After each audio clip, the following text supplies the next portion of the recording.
औरंगजेबाच्या कबरीवरून राज्यात मागील काही दिवसापासून वाद सुरू आहे। औरंगजेबाची ज्या ठिकाणी कबर आहे त्या ठिकाणी सध्या मी उभा आहे। आपण जर या ठिकाणी बघितलं तर बॅरिकेडिंग या ठिकाणी करण्यात आलेली आहे। जे कोणी नागरिक या ठिकाणी भेट देण्यासाठी येत आहेत त्यांच्यासाठी एकच व्यक्ती या बॅरिकेडमधून जाऊ शकतो आणि एकच व्यक्ती वापस येऊ शकतो, अशा पद्धतीची बॅरिकेडिंग पोलिसांकडून करण्यात आलेली आहे। काही अनुचित प्रकार घडू नये यासाठी छत्रपती संभाजीनगरच्या ग्रामीण पोलिसांचा फौजफाटा जो आहे तो या ठिकाणी तैनात करण्यात आलेला आहे आणि योग्य ती खबरदारी या ठिकाणी पोलिसांनी सुद्धा आता घेतलेली आहे। आणि अशातच एनआयएची टीम दाखल झाल्याची माहिती जी आहे ती सूत्रांनी दिलेली आहे। जालना असेल, छत्रपती संभाजीनगर असेल, नांदेड आणि परभणी या ज्या जिल्ह्यांना दंगलीची पार्श्वभूमी आहे त्या ठिकाणी एनआयएचे पथक दाखल झाल्याची माहिती आपल्याला मिळत आहे।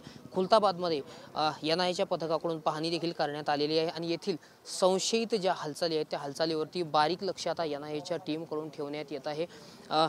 जे काही ISISच्या संपर्कात तरुण होते त्यांच्यावर वर्षभरात एनआयएने 2 वेळेस कारवाई केली आणि हे जी कारवाई आहे त्या पर्दाफाश या ठिकाणी करण्यात आला होता। त्यानंतर एनआयएचं पथक पुन्हा एकदा दाखल झाल्याची जी माहिती आहे ती या ठिकाणी मिळत आहे आणि खुलताबादमध्ये एनआयएकडून याच परिसरामध्ये पाहणी करून गेली असल्याची सुद्धा माहिती सध्या समोर येत आहे। त्यामुळे संशयित ज्या हालचाली आहेत त्यावर सर्व नियंत्रण जे आहे ते ठेवण्यात येत आहे।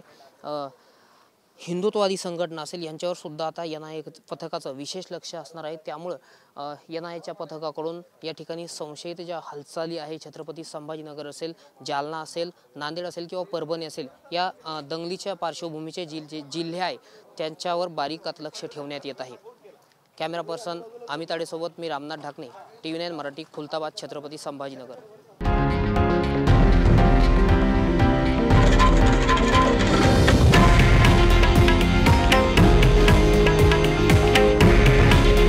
हे आहे देशातील नंबर 1 न्यूज नेटवर्क आणि आपण पाहत आहात TV9 मराठी। काळजी तुमची, हित महाराष्ट्राचं।